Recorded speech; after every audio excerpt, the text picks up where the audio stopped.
पीड़ा को समर्पित करें और आनंद को प्राप्त हो जाएं। ये कैसी बात है भाई? सिद्धांत तो ये है कि बोया पेड़ बबूल का तो आम कहाँ से हुए, ये सिद्धांत है। लेकिन ये लोक सिद्धांत है। लोक में अगर आप आम का पेड़ बोएंगे तो आपको आम मिलेगा, बबूल का बोएंगे तो बबूल मिलेगा। लेकिन यही भगवान में और संसार में अंतर है। आपने अपनी दुख, परेशानियां, हृदय की पीड़ा, हृदय का क्लेश भगवान को समर्पित किया। नाथ ये आपको समर्पित है। समर्पित का अर्थ होता है फिर उस क्लेश, उस पीड़ा के विषय में सोचना नहीं। समर्पित कर दिया तो परिणामतः क्या मिलेगा? आनंद मिलेगा, सहज आनंद मिलेगा। जैसे अग्नि में आप अच्छी से अच्छी वस्तु डालें या बुरी से बुरी वस्तु डालें, अग्नि क्या करती है?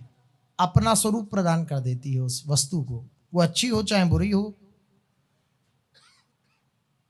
अच्छी से अच्छी वस्तु, बुरी से बुरी वस्तु पड़ने पर जैसे अग्नि में जाने पर वे अग्नि स्वरूप हो जाती है, इसी प्रकार से भगवान आनंद स्वरूप हैं। जब आप अपनी पीड़ा, अपना क्लेश, अपना दुख या जो कुछ है आपके पास अच्छा या बुरा, वो भगवान को समर्पित कर देते हैं तो परिणाम क्या निकलता है? बदले में आनंद मिलता है। क्यों? क्योंकि प्रभु कौन है? आनंद स्वरूप है। हृदय की पीड़ा को भगवान के समर्पित कर दें, आनंदित हो जाएंगे। हृदय में जलन हो रही है, किसी ने कुछ कहा, हृदय जलता है, बार बार समझाने पर भी जलता है। बार बार उससे कहो नहीं प्रभु हैं, प्रभु कह रहे हैं तो क्या हुआ? तो मन कहता है तुम अपना ज्ञान अभी थोड़ी देर के लिए शांत रखो, पहले हमारे साथ हो लो थोड़ी देर। मन की स्थिति उस समय यह होती है। उस समय समर्पण काम करता है। यद्यपि समर्पित हृदय में इन सब बातों की कोई पीड़ा ही नहीं होती, लेकिन जो समर्पण की साधना कर रहे हैं, साधना करते उसे अपने जीवन में उतारने की चेष्टा कर रहे हैं, उनके लिए बहुत सहयोगी बात है। हृदय को किसी ने दुखा दिया, उस दुखे हुए हृदय को श्री जी के समर्पित कर दिया। आप देखेंगे आपने अपने हृदय की बात किसी से नहीं कही, मेरे को ये क्लेश है, ये दुख है, अमुक व्यक्ति ने मेरे साथ ऐसा किया तो मैं बड़ा परेशान हूं, बड़ा विक्षिप्त हूं, किसी से नहीं कहा। गए श्री जी के सामने और श्री जी के सामने अपना हृदय खोल के रख दिया। देखो लाडली जी, ये चित्त की स्थिति है, मेरा हृदय परेशान हो रहा है, मैं आपका हूं। आप देखेंगे श्री जी के सामने बैठने पर, केवल बैठने पर, आपसे कोई भजन क्रिया ना हुई हो भले ही, केवल श्री जी के सामने बैठने पर और अपने हृदय की बात उनसे कह देने पर आप थोड़ी देर में पाएंगे कि आपके नेत्र भीगे हुए होंगे। निश्चित मानिए इस सिद्धांत को। क्यों? आपने किसी से अपनी बात नहीं कही और श्री जी से कही, तो श्री जी आनंद स्वरूप हैं, आनंद का साक्षात विग्रह हैं, प्रेम का साक्षात विग्रह हैं। आपने जब उनसे कही ना, तब उनको जिम्मेदारी हो गई कि इसके हृदय को संभालना है, तो वो कोई ना कोई बात ऐसी दे देंगी, कोई ना कोई सूत्र ऐसा दे देंगी, कोई ना कोई ऐसी अपनी महिमा की बात स्मरण में दिला देंगी कि आप उनके सामने बैठे रोते रहोगे। ये है समर्पण का प्रभाव। अपने हृदय की पीड़ा को किसी से नहीं कहना, इन्हीं के सामने कहना। पहली बात तो कहना ही क्यों? जी देकर जी के सुख दुख की चर्चा किस मुख कहिए, किस विधि कहिए। लेकिन मान लो नहीं रहा जाता तो हम अपनी श्री जी से कहते हैं, आप ये करके देखिएगा और किसी से मत कहिएगा, इनके सामने जाके कहिएगा, तो ये आपके हृदय में आनंद, लबालब आनंद भर देंगी। आपके हृदय जिस पीड़ा से युक्त होकर दुखित हो रहा था, वो दुख तो जाने कहाँ चला जाएगा, एक नवीन आनंद की स्फूर्ति हो जाएगी हृदय में। ये महापुरुषों के द्वारा जीवन में उतारा हुआ सूत्र है। इस सूत्र का अगर आश्रय लें तो बड़ी कृपा श्री जी की। श्री जी ने हमें अंगीकार कर लिया। जैसे बालक को कोई बाहरी व्यक्ति बढ़िया बढ़िया सुंदर सुंदर चॉकलेट टॉफी दे, तो भाग के कहाँ जाता है? मैया के पास जाता है। मैया देखो अमुक ने ये दिया, या दिखाता है, नहीं बोल पाता तो दिखाता है। और कोई बुरी वस्तु दे दे, कोई उसको डांट दे, कोई उसको प्रताड़ित कर दे, चाहे मीठा चपत लगा दे, लेकिन वो भाग के किसके आंचल में जाता है? माँ की आंचल में जाता है। उसका विश्राम स्थल क्या है? माँ की गोद। चाहे उसे सुख मिले चाहे उसे दुख मिले, वो जाता कहाँ है? अपनी मैया के पास। ऐसा ही भक्त होता है। किसी ने बहुत सम्मान किया, उस भक्त का हृदय श्री जी के श्री चरणों में जा रहा है। लाडली जो देखो ये मिला है, मेरा तो कुछ नहीं है, मेरे को तो कौन जानता है। आपका तिलक लगाया हुआ है, आपकी कंठी पहनी है, आपके प्रसादी वस्त्र धारण कर रखे हैं, तो ये सब प्रणाम कर रहे हैं, ये सब आदर कर रहे हैं, ये आपका है श्री जी। और अगर किसी ने डांट दिया, किसी ने फटकार दिया, किसी ने हृदय दुखी कर दिया, तब भी वो उपासक भाग करके श्री जी के चरणों में जाता है। लाडली जू आपकी वस्तु हूं, जैसे आप चाहो वैसा मेरे साथ बर्ताव करो। देखो अमुक ने मुझसे ऐसा कहा, मेरा हृदय दुखी तो हो रहा है लाडली जू, लेकिन आपके सिवा मेरा कोई नहीं है। बस जब दोनों बातों में अब क्या होता है हमारे साथ दिक्कत, महाप्रभु जी इसी बात को कह रहे हैं, तू बालक नहीं भरे सयाना।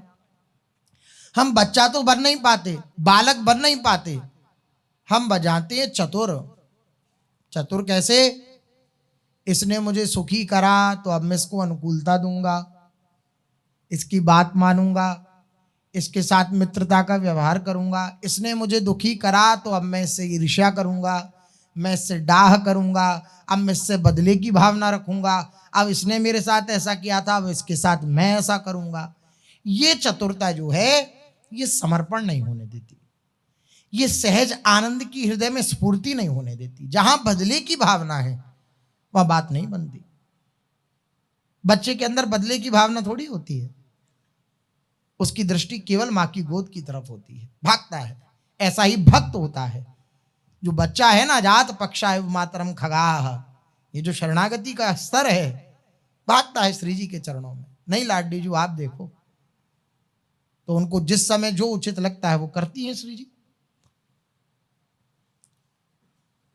एक दिन एक शरणागत भक्त के ऊपर किसी ने पत्थर मारा, तो श्री रुक्मणी रमण भगवान श्री रुक्मणी जी के निकट बैठकर भोजन प्रसादी आरोग रहे थे। एक बार पत्थर मारा, उस भक्त ने उठ पीछे मुड़कर भी नहीं देखा कि किसने ये पत्थर मारा, तो ठाकुर जी की जो भ्रकुटी है वो टेढ़ी हो गई उसके प्रति जो पत्थर मार रहा था। दूसरी बार मारा तब भी वो भक्त कुछ भी नहीं बोला। ठाकुर जी खड़े हो गए अपने स्थान से, भोजन पा रहे थे, खड़े हो गए। तीसरी बार पत्थर मारा तो उस भक्त ने, कहीं कोई कचाई रह गई होगी, भगवान को उसको ऑपरेशन करना होगा, उसने लौट करके देखा और फिर एक पत्थर उठा करके मारना चाहा। सोई रुक्मणी रमण भगवान श्री कृष्ण बैठ गए।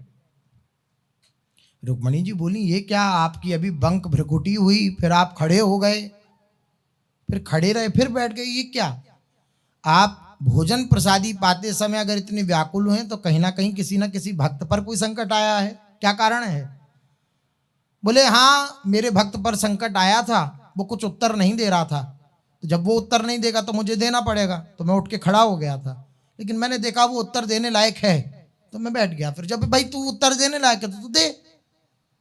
जब तक अपने ऊपर हमने अपनी जिम्मेदारी ले रखी है, अपने ऊपर हमने ये विचार कर रखा है कि किसी ने मुझे सुखी करा तो मैं उसको माला पहनाऊंगा, दुखी करा तो मैं उसको मारूंगा, ये अगर हमारे हृदय में विचार है तो भगवान के हम शरणागत नहीं हैं और भगवान उसकी जिम्मेदारी नहीं लेते। नहीं, हम पूर्ण शरणागत हैं।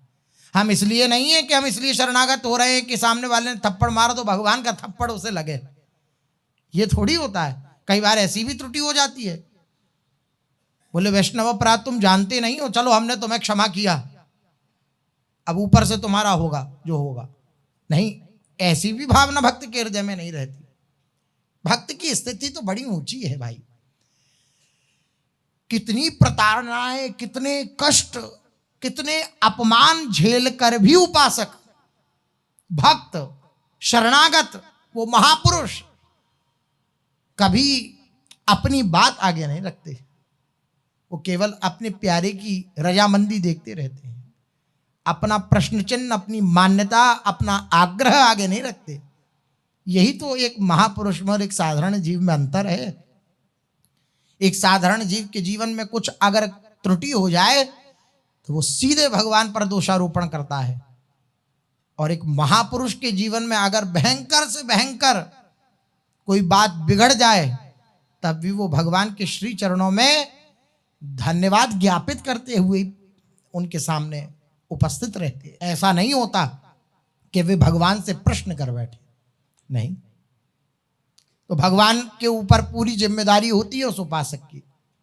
इसलिए अपने हृदय की पीड़ा को ना कहें, क्यों काहू को बाबरे अपनो दुख सुनाए, वो मन में दुख माने तेरी पीर न जाए, तेरी पीड़ा जाएगी नहीं, क्योंकि उसके अंदर सामर्थ्य नहीं है तेरी पीड़ा दूर करने की। वो खुद पीड़ित है, जिससे भी आप कहोगे वो खुद पीड़ित है, वो आपकी पीड़ा को दूर नहीं कर सकता। इसलिए किसी से ना कहे, ना काहू से बोल वो ना कोई व्यवहार, अपनी कुंवरी किशोरी को जियत निहार निहार। ऐसी बात हृदय में होनी चाहिए। नहीं, कोई चोट पहुंचा दे, कोई पीड़ा दे दे, हमें उसमें भी प्रभु की आनंद भरी मुस्कान का दर्शन करना है। ये कब होगा? पीड़ा कब होती है हृदय में?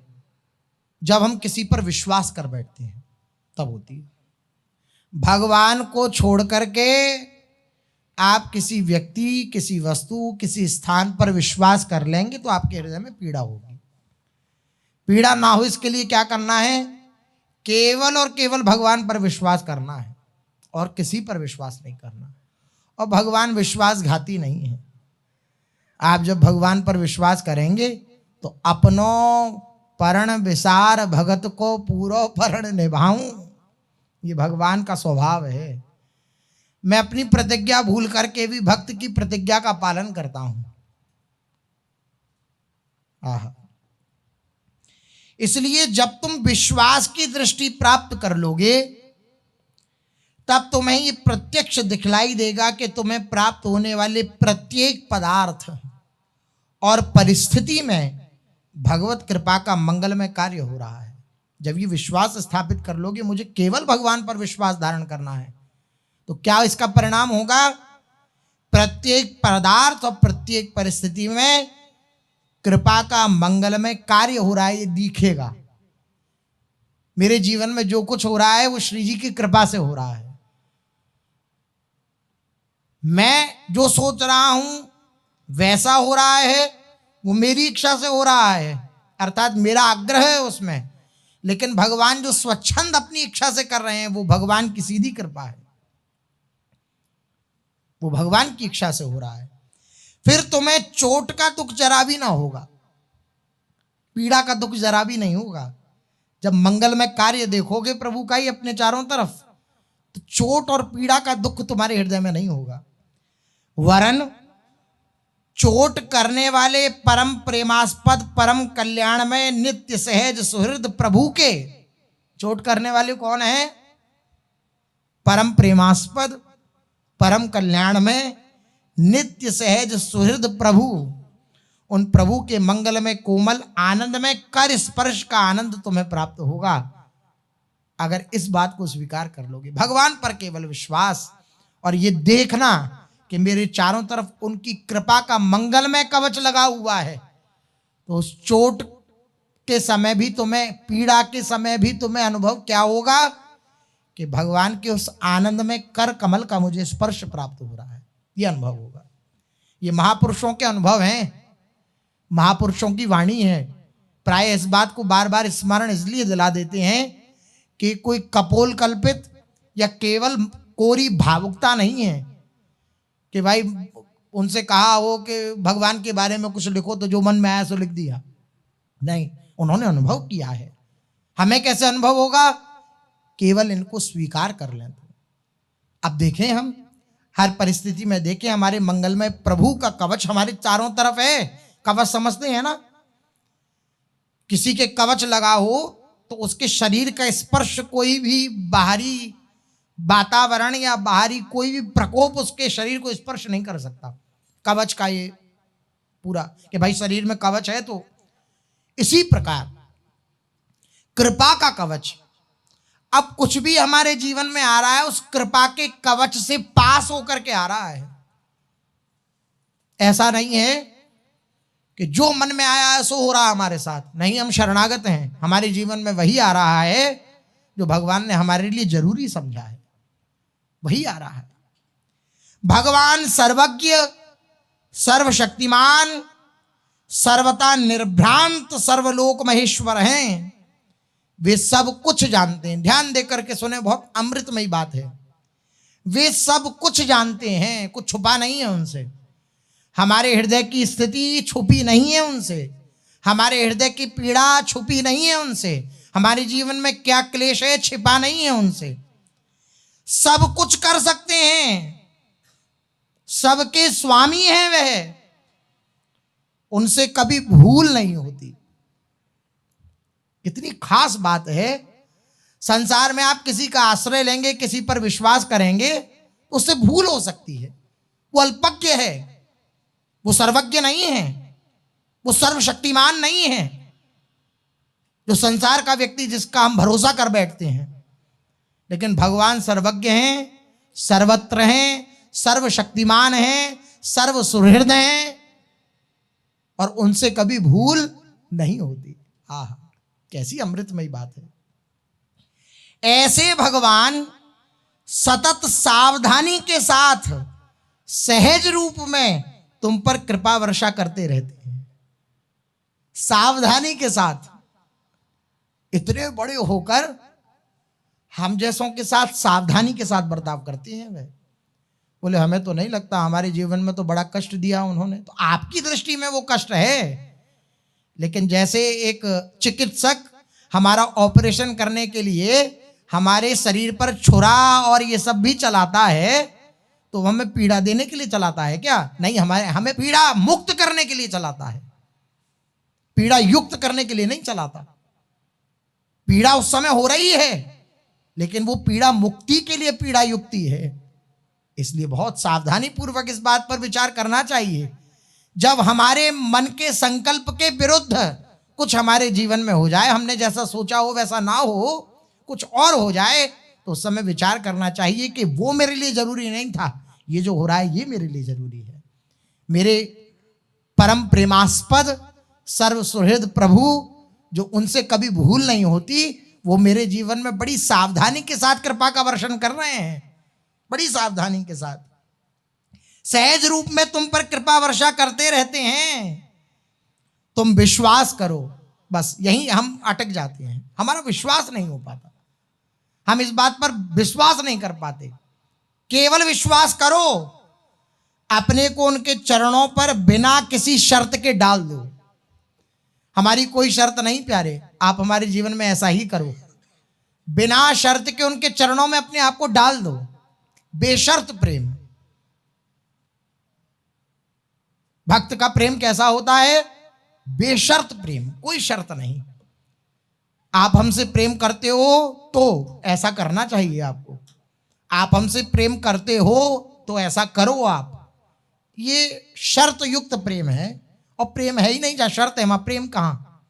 जहां स्वार्थ है, जहां काम तहां राम नहीं, जहां राम नहीं काम, तुलसी कबहू न रही सकत रवि रजनी कठाम। कभी सुना है? गोस्वामी तुलसीदास जी कह रहे हैं कि कभी सुना हो आपने कि रजनी अर्थात रात्रि और दिन एक साथ रहता हो?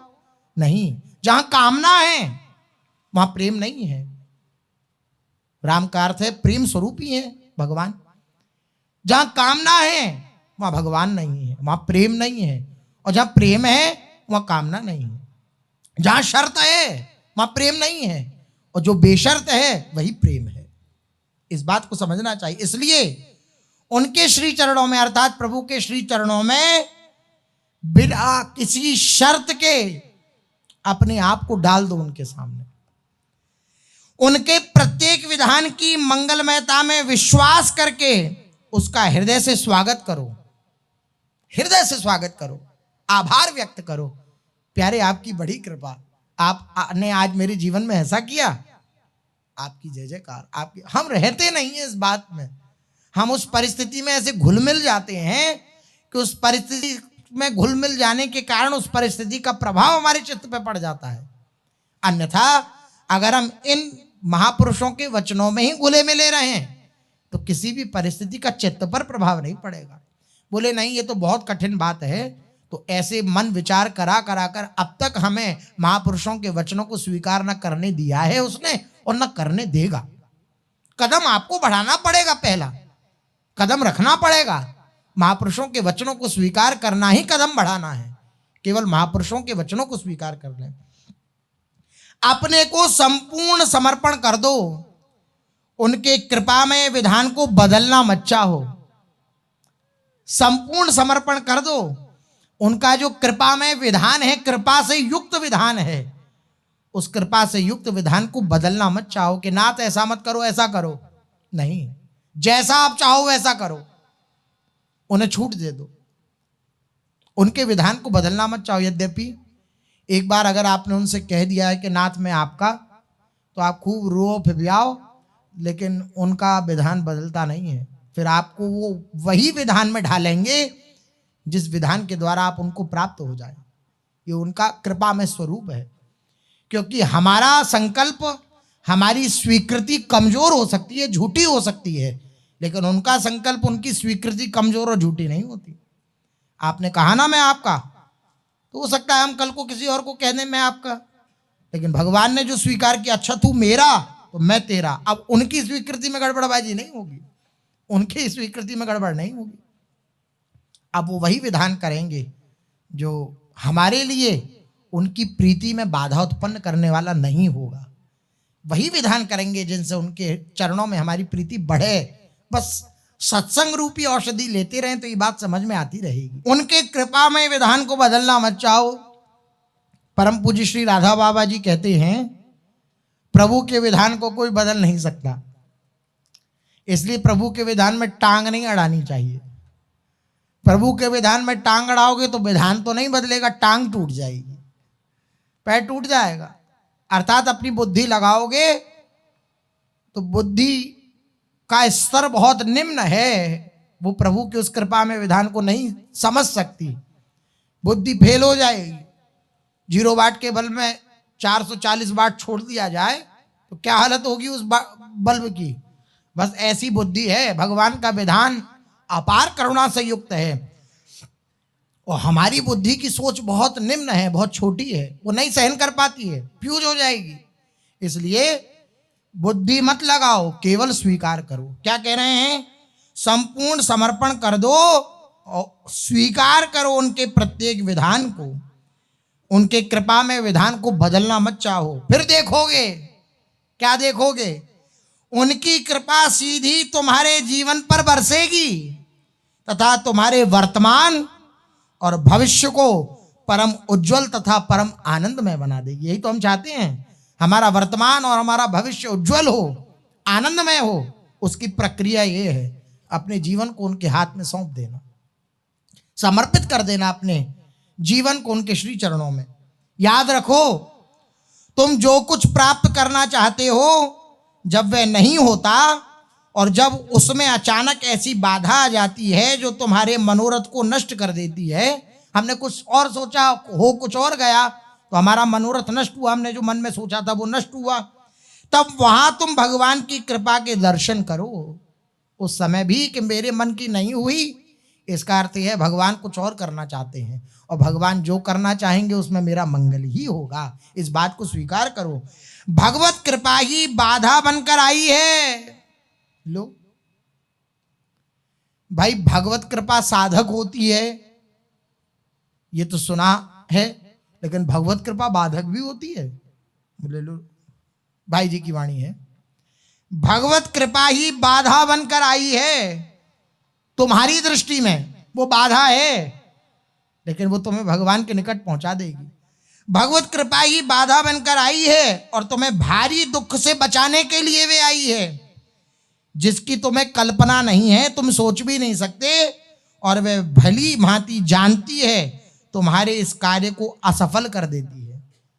जो तुमने मन में सोचा था ऐसा ऐसा हो जाए तो बहुत अच्छा रहेगा, लेकिन वो भगवत कृपा ही उस कार्य को असफल कर देती है बाधा रूप से प्रकट होकर के। अब लगेगा कि हमने तो बहुत अच्छा अच्छा सोचा था, हमने तो बहुत, और कई बार ऐसा होता है कि हमारी सोच ऐसी होती है कि हम तो बिल्कुल शास्त्र सम्मत सोच रहे हैं, हम तो बिल्कुल ठीक सोच रहे हैं, हम तो भगवत संबंधी सोच रहे हैं, लेकिन हो सकता है उसमें कहीं ना कहीं हमारी सूक्ष्म कामना हो और वो हमारा नाश करने वाली हो। वो कामना हमारा नाश करने वाली हो तो वो भगवत कृपा उस कामना को नष्ट करने के लिए बाधा रूप से आती है और उस कार्य को जिसको हम सफल करना चाहते हैं उसको असफल कर देती है। तुम भगवत कृपा से अपने मन का काम करवाना चाहते हो, यही तुम्हारी बड़ी भूल है। तुम भगवान की कृपा से अपना मनचाहा कार्य कराना चाहते हो कि जो मेरे मन में आती है वो हो जाए, यही तुम्हारी बड़ी भारी भूल है। यही तुम सीधी तुम पर उतरने वाली कृपा की धारा में बाधा डाल देते हो। यहीं पर इसी बात को हृदय में धारण करके कि अपना मनचाहा कराने की इच्छा, यहीं तुम सीधी वर्षण होने वाली कृपा में बाधा डाल देते हो। भगवत कृपा से कह दो, कृपा से ये बात कह दो। क्या बात? भाई जी महाराज कह रहे हैं, मुक्त कंठ से विश्वास की मौन वाणी से स्पष्ट कह दो कृपा से। क्या? हे कृपा महारानी, तुम जो ठीक समझो, जब ठीक समझो, जैसे ठीक समझो वही करो, उस समय करो और वैसा ही करो। दोबारा सुने, कृपा महारानी से ये मुक्त कंठ से कह दो, मौन वाणी से, अपने हृदय से क्या कह दो? हे कृपा महारानी, तुम जो ठीक समझो, जब ठीक समझो, जैसे ठीक समझो, मेरी समझ नहीं, आपको जो ठीक लगे वही करो, उसी समय करो जिस समय करना चाहती हो आप, और वैसे करो जैसे करना चाहती हो आप। अपने को बिना किसी शर्त के, बिना कुछ बचाए, हम अपने को बचा के रखते हैं, भाई इतने इतने तक तो ठीक है, लेकिन अब हमारे मन बुद्धि शरीर पर चोट नहीं आनी चाहिए। हम बचा के रखते हैं अपने आप को, हम कहते हैं हम समर्पित हैं। अपने को बचाकर समर्पण नहीं होता, अपने को समर्पण करने पर समर्पण होता है। अपने को बिना किसी शर्त के, बिना कुछ बचाए भगवत कृपा के समर्पण कर दो, फिर भगवत कृपा निर्बाध रूप से अपना मंगलमय दर्शन देकर तुम्हें कृतार्थ कर देगी। इस बात को स्वीकार करें। यह बात महापुरुषों के चरित्र में दर्शन में आती है। महाप्रभु श्री चैतन्य देव जी का चरित्र अपने लोग कथन श्रवण कर रहे हैं। श्री महाप्रभु जी के चरित्र में श्री नित्यानंद प्रभु की वार्ता चल रही है। नित्यानंद प्रभु को आदेश दिया श्री महाप्रभु जी ने कि जाकर गौड़ देश में भगवान नाम का प्रचार करो। अब वहां पर प्रचार कर रहे हैं, लेकिन उनकी रहनी ऐसी है विलक्षण कि सामान्य जीव उस रहनी को देख करके हृदय में प्रश्न चिन्ह उत्पन्न हो जाए उसके। बहुत से जनों ने आकर महाप्रभु जी से कहा ऐसी ऐसी बात है। फिर कुछ समय बाद, अभी पूर्व में जो चरित्र अपने लोग श्रवण कर रहे हैं, सारे जन जगन्नाथ रथ यात्रा के समय आए, चातुर्मास से वहां व्यतीत किया। फिर जब जाने की बारी आई, सबको विदा, जैसे पूर्व में श्री महाप्रभु जी ने किया था विदा, ऐसी पुनः विदा किया सबको। नित्यानंद प्रभु को एकांत में जाकर के श्री महाप्रभु जी मिले। पीछे पीछे सब जन गए, जाकर के देखा महाप्रभु जी तो अत्यंत उत्साहित होकर नित्यानंद प्रभु की स्तुति गा रहे हैं। सबको दिखाना चाहते हैं महाप्रभु जी कि नित्यानंद प्रभु को तुम साधारण मत समझो, उनकी बाहरी चेष्टा की तरफ मत देखो, उनकी स्थिति क्या है वे समझो। स्तुति गायन करी, उनकी प्रदक्षिणा करी, दंडौत करी श्री महाप्रभु जी ने नित्यानंद प्रभु की। तो नित्यानंद प्रभु के वचन बड़े, ये है समर्पण चित्त की स्थिति। पुनः एक बार श्रवण करते हैं, छोटी सी बात है। नित्यानंद प्रभु बोले विनय पूर्वक, हे महाप्रभु, आप मेरी स्तुति करो या मेरी प्रदक्षिणा करो या मुझे नमस्कार करो, इसके विपरीत आप चाहे मुझे मारो या मेरी रक्षा करो, जो इच्छा हो सो करो। ये भगवत कृपा पर अपने आप को छोड़ दिया, भगवान पर अपने आप को समर्पित कर दिया, उनके सामने पड़ गए, जो इच्छा हो वो करो। मैं क्या तुमसे कुछ कह सकता हूं? नहीं कह सकता। क्यों नहीं कह सकता? क्योंकि सेवक का धर्म नहीं है कुछ कहने का। नहीं, सेवक केवल स्वामी की इच्छा देखता है। आगे बड़ा सुंदर एक शब्द आया है महाप्रभु जी के चरित्र में, बड़ा आह्लाद हुआ उसका दर्शन करने पर। मैं क्या तुमसे कुछ कह सकता हूं? मैं तो जो तुम चाहते हो वही करता हूं, जैसे नचाते हो वैसा नाचता हूं, क्योंकि तुम ही तो मेरे मन और प्राण के स्वामी और चालक हो, तुम ही मुझे चलाने वाले हो। तुम ही ने मुझे सन्यासी बनाया और तुम ही ने बंशी, शिंगा, नेत्र, अलंकार आदि धारी ये रूप धारण करवाया है, आपने ही। जब ऐसा समर्पण हो जाता है ना, तो वो हर परिस्थिति में प्रभु का मंगलमय विधान देखता है। अब हमारी स्थिति ये है, हमसे शास्त्रोचित कर्म हो, कुछ अच्छा अच्छा हो जाए तो हम चार जगह ये दिखलाना चाहते हैं, देखो हमने इतना अच्छा कार्य किया, हमने ये दान किया, ये पुण्य किया, ये हम दिखलाना चाहते हैं। और कोई पाप बन जाता है तो हम कहते हैं भगवान की इच्छा से हुआ। तो ऐसे व्यक्ति को बहुत डंडे खाने पड़ते हैं उसे। हाँ, भगवान का फिर भगवान के सामने चतुरता दिखाओगे तो भगवान चतुर शिरोमणि हैं, आप तो थोड़े मोड़े चतुर होगे। भाई सबको चतुरता बटी है तो कौन से बटी है? ब्रह्मा जी को सबसे चतुर माना जाता है, ब्रह्मा जी को सबसे चतुर माना जाता है। वहीं नाक, वहीं आंख, वहीं मुंह, और सबकी शक्ल अलग अलग ऐसे बनाने वाले ब्रह्मा जी हैं, तो उनको सबसे चतुर माना जाता है। तो जो बटी है बुद्धि थोड़ी मोड़ी, वो ब्रह्मा जी से चतुरता बटी है। और ब्रह्मा भी जिनकी लीला को देख करके मोहित हो जाते हैं, उनकी चतुरता भी काम नहीं करती कि वो भगवान की लीला को नहीं समझ सकते। वो चतुर शिरोमणि प्रभु हैं और उनके सामने आप चतुरता दिखाएं कि अच्छा अच्छा तो मैंने किया, बुरा सब करते हैं भगवान। तो फिर ऐसे चतुर बनोगे तो भगवान की फिर वह ऐसे लाठी पड़ेगी, जिस लाठी का ना दृश्य होता है ना कुछ दिखती है वो है, और चोट बहुत जोर की पड़ती है, ऐसी स्थिति। और जब समर्पित हो गए, अच्छा अच्छा भी प्रभु का, और जब अच्छा अच्छा प्रभु का, तो जो कुछ भी अगर विपरीत भी हो रहा है तो वो भी आपकी इच्छा। ये अलग बात है, ये अलग स्तर है समर्पण का। जब तक ऐसी भावना ना आए तब तक भ्रम में नहीं रहना चाहिए।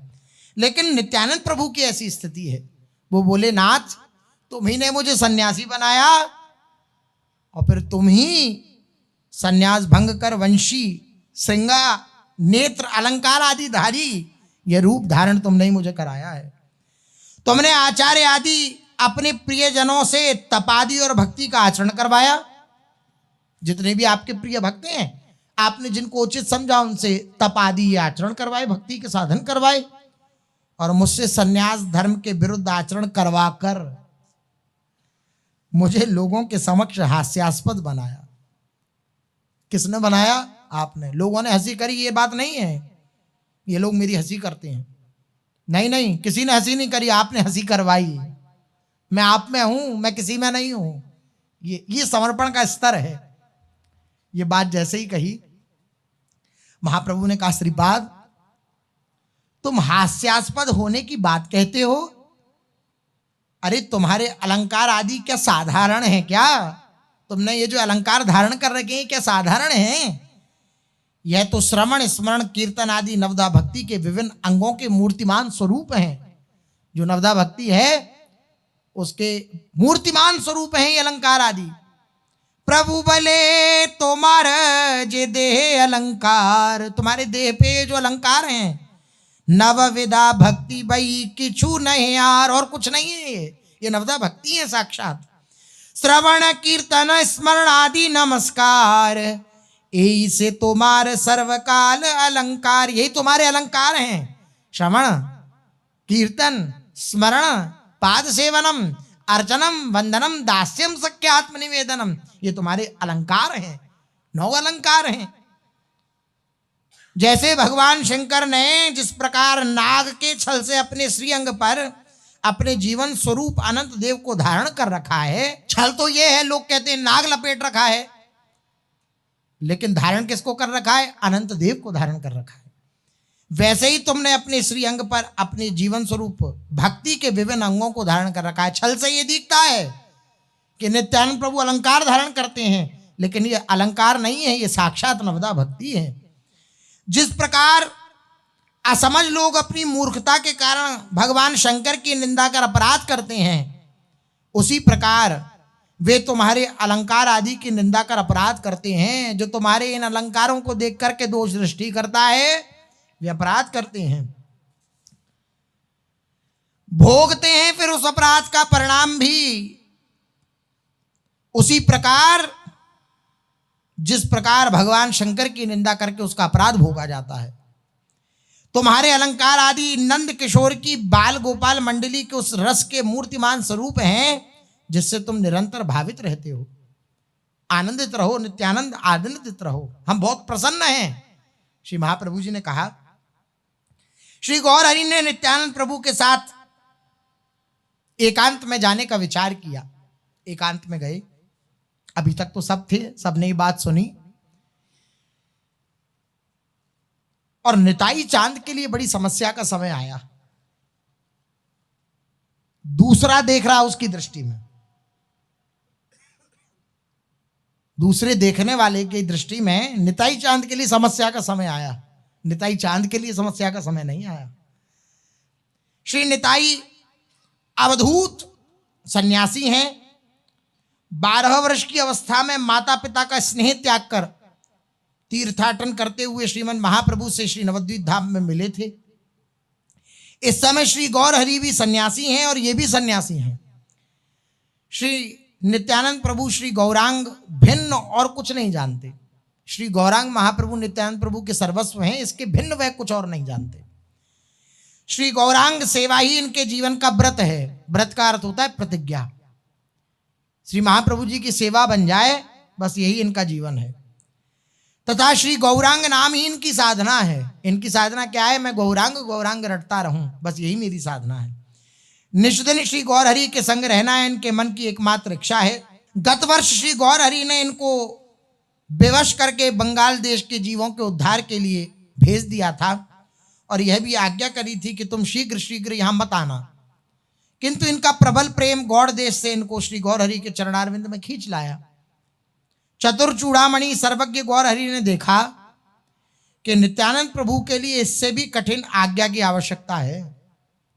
पिछली बार जो आज्ञा करी थी, लगता है वो सरल आज्ञा है, अब इससे भी कठिन आज्ञा की आवश्यकता है। इससे भी कठिन आज्ञा मिलनी चाहिए, क्योंकि उनका अवतार कलिहत जीवों के उद्धार के लिए है, और वह जीवोद्धार का कार्य श्री नित्यानंद प्रभु की सहायता के बिना होना कठिन है। इसलिए जीव बंधु कृपा सिंधु श्री गौर हरि ने नित्यानंद प्रभु को एकांत में बुलाकर अपना वह कठोर आदेश सुनाया।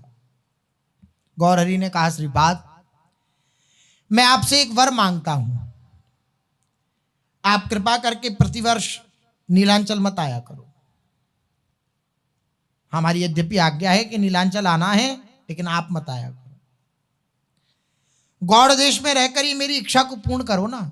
अपनी इच्छा क्यों करते हो यहां के? देखिए, जब उपासक समर्पित होता चला जाता है, तो यद्यपि आप देखिए कितनी प्रियता झलक रही है श्री नित्यानंद प्रभु के जीवन में। वो रह नहीं सकते गौर दर्शन के बिना। लेकिन देखिए, सेवक की इतनी सी भी त्रुटि स्वामी को बर्दाश्त नहीं है। यद्यपि बहुत बड़ी स्थिति है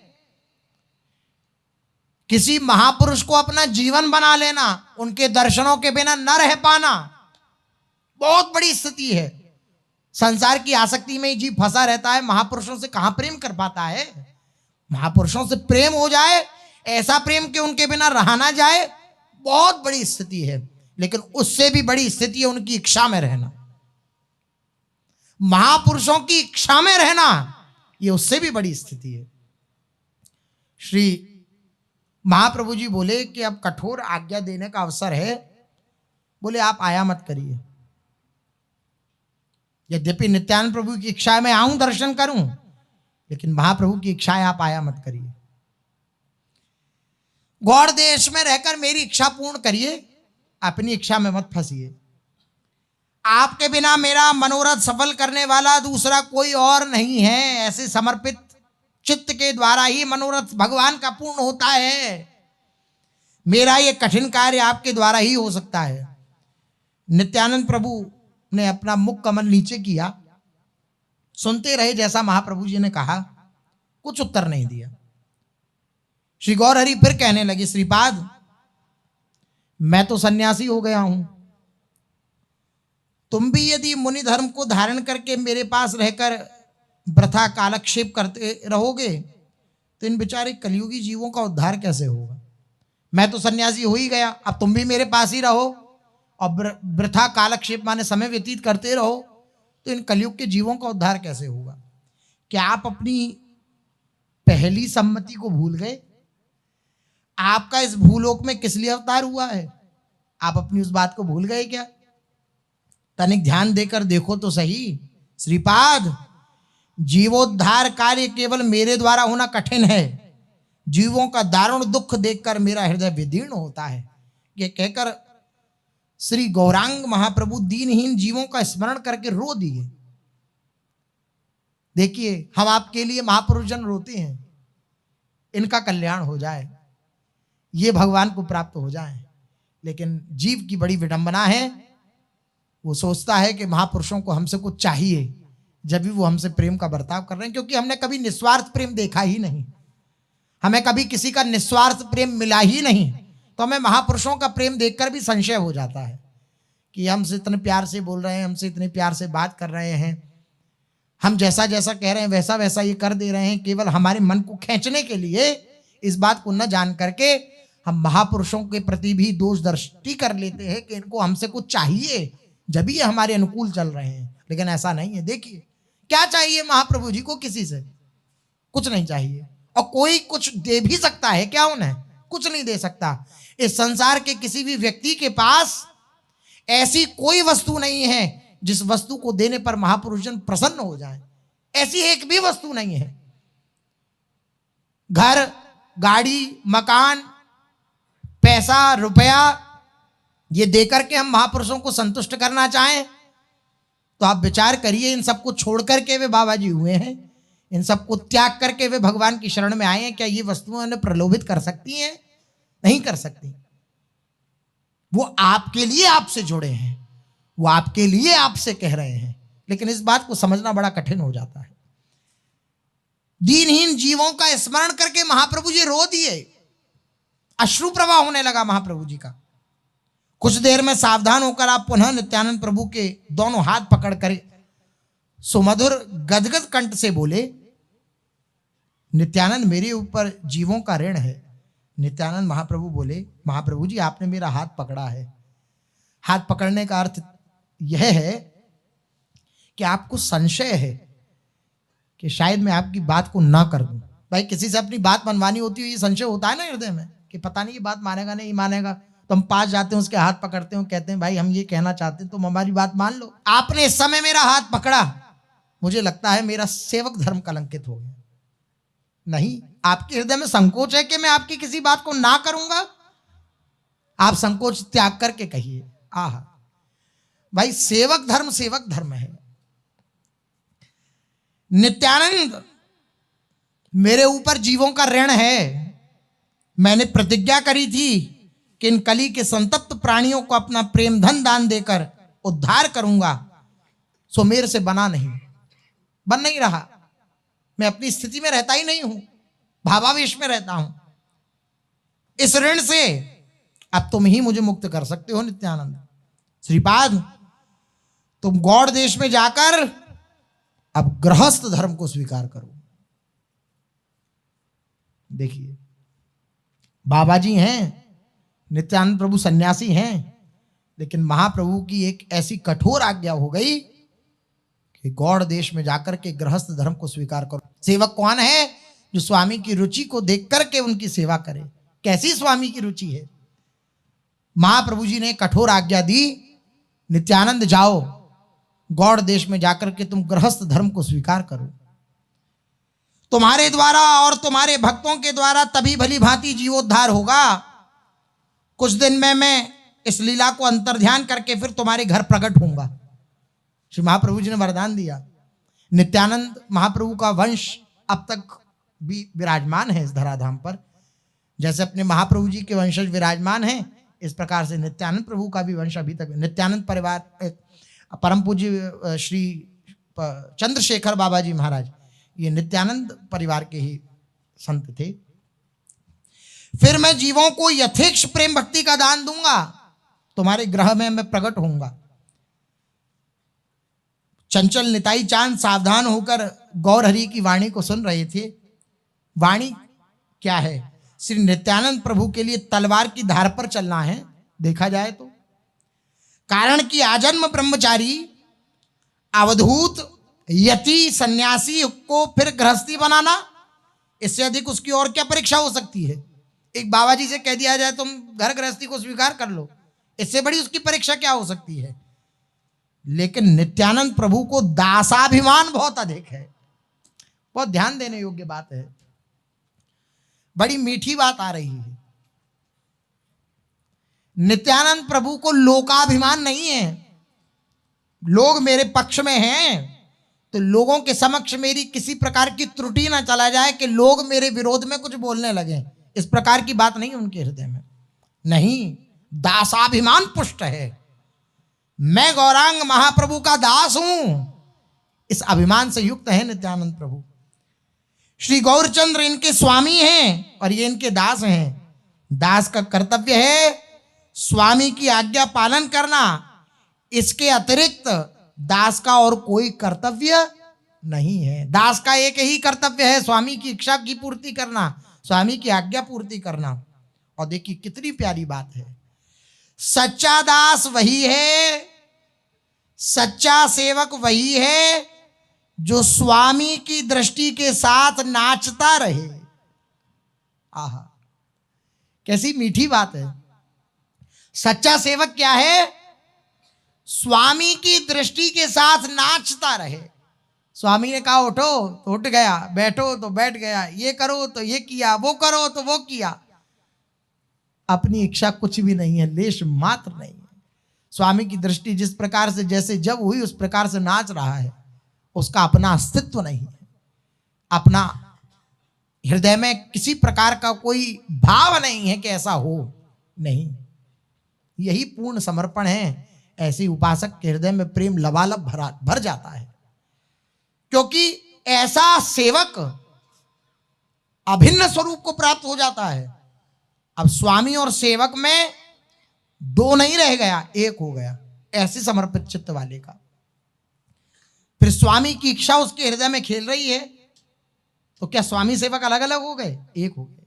जब तक अपनी इच्छा है तब तक प्रार्थना है, तब तक नमस्कार है, तब तक आग्रह है, तब तक ये है, तब तक वो है। लेकिन जब समर्पण हो गया तब ब्रह्म नहीं, माया नहीं, नहीं जीव नहीं काल, अपनी हूं सुध ना रही, एक रहो नंदलाल, एक रह जाता है। स्वामी सेवक अभिन्न हो जाते हैं, क्योंकि स्वामी की इच्छा सेवक के हृदय में खेलती है। श्री महाप्रभु जी ने ये बात कही तो नित्यानंद प्रभु के हृदय में ये बात स्थापित हुई। उन्होंने कहा महाप्रभु जी, आपकी रुचि ही मेरी रुचि है। आगे की चर्चा आगे करेंगे, लेकिन इस बात का आज स्मरण करेंगे। सच्चा दास वही है जो स्वामी की दृष्टि के साथ नाचता रहे। आहा, देखें अपने जीवन में हम स्वामी की इच्छा में नाच रहे हैं या अपनी इच्छा में नाच रहे हैं। अपनी इच्छा में नाच रहे हैं तो ना हम समर्पित हैं, ना हम शरणागत हैं, ना हम दास हैं, ना हम सेवक हैं, केवल भ्रम हैं हम। और अगर स्वामी की इच्छा में थोड़ी मोड़ी इच्छा भी मिलाने लग गए हैं तो सही मार्ग पर चल रहे हैं। शेष चर्चा आगे। श्री राधा वल्लभ लाल की।